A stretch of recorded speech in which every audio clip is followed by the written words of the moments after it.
আশ্বিরের শারদ প্রাতে বেজে উঠেছে আলোকমঞ্জিত।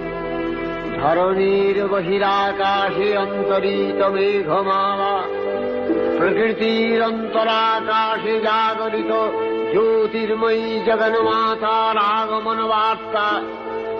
আনন্দময়ী মহামায়ার পদধ্বনি অসীম ছন্দে বেজে উঠে রূপলোক ও রসলোকে আনে নবভাব মাধুরীর সঞ্জীবন। তাই আনন্দিতা শ্যামলী মাতৃকার চিন্ময়ীকে মৃন্ময়ীতে আবাহন। আজ চিৎশক্তি রূপিণী বিশ্বজননীর শারদশ্রী বিমণ্ডিতা প্রতিমা মন্দিরে মন্দিরে ধ্যান বোধিতা। শশিশেখরা